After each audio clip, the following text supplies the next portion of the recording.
မြူနင်းတော်မှအဆောင်ရှောက်များ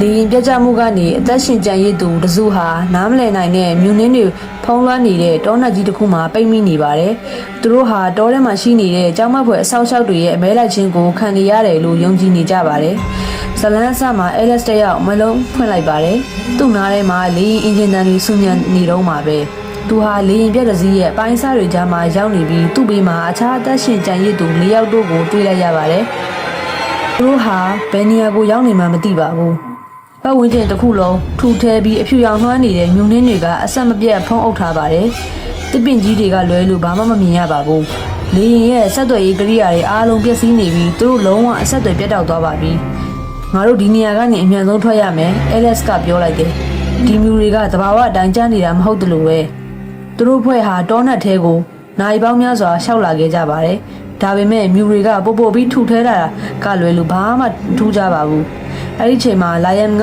ရုတ်တရက်ရက်တန်းလိုက်ပါတယ်။ခမည်းတော်ကြားလာ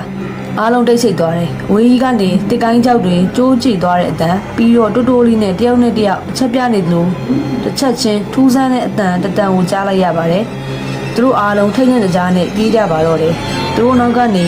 သုံးတစ်ခုကလိုက်လာနေပါပြီ။အဲ့ဒီအရာတွေကအယမ်းမြန်ပြီးမြုံနှင်းတွေကြားထဲမှာအရိပ်မဲကြီးတွေလိုလျှက်တစ်ပြက်လှုပ်ရှားသွားလာနေပါတယ်။ခိုးကချော်လဲသွားကြပြီး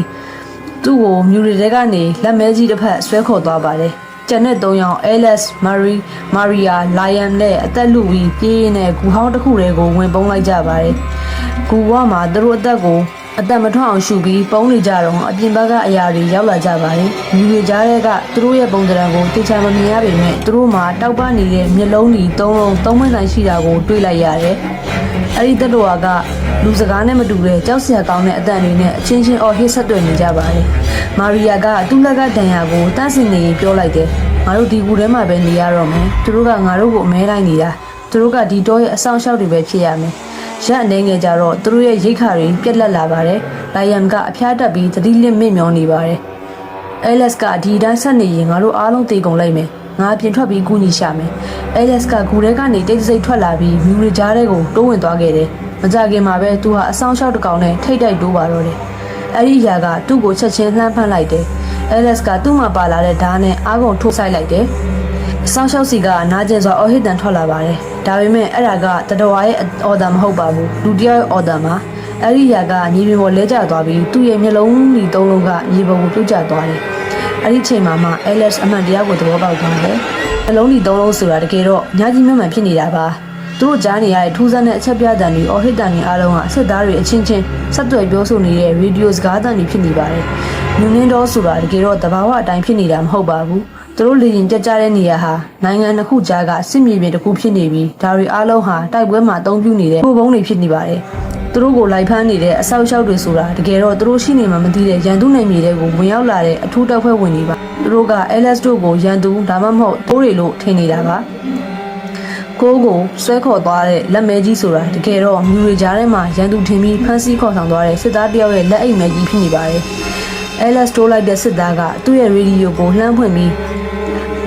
တပ်ဖွဲ့ဝင်တယောက်တန်ရာရပြီးသူတို့ကအရက်သားတွေအပြစ်ရက်ကြလို့အားကုန်អော်လိုက်တယ်။အဲ့ဒီချိန်မှာပဲမြူရီကြားထဲကနေတခြားအဆောင်ရှောက်တွေစစ်သားတွေအများကြီးပြေးထွက်လာပါတယ်။သူတို့အားလုံးရဲ့လက်ထဲမှာတနက်ကိုစီနဲ့အဲလက်စ်ကိုဝိုင်းထားလိုက်ပါတယ်။အဲလက်စ်တယောက်သူ့လက်ထဲကသွေးစွန်းနေတဲ့ဓာတ်ကိုကြည့်ရင်သူတို့ဟာမိစ္ဆာရီစီကပုံနေတာမဟုတ်ပဲသူတို့ကိုကဲတင်နိုင်မဲ့သူတွေကိုပြန်တိုက်ခိုက်နေမိတာပါလားဆိုတာကိုထိတ်လန့်တုန်လှုပ်စွာနဲ့သိရှိသွားပါတော့တယ်။ဇလန်းကအဲလက်စ်ရဲ့ကြောင်ငင်းနေတဲ့မျက်နှာနဲ့အတူဆုံးသက်သွားပါတယ်။ဒီဇက်လန်းကအကြောင်းရမှုနဲ့နားလည်မှုလွဲမှားခြင်းဟာလူသားတွေကိုဘလို့မိစ္ဆာအဖြစ်လွယ်တကူပြောင်းလဲစေနိုင်လဲဆိုတာအဓိကထားပြီးတင်ဆက်ထားပါတယ်။ဇက်လန်းလေးကတော့ဒါပါပဲရှင်။ကျေးဇူးအများကြီးတင်ပါတယ်။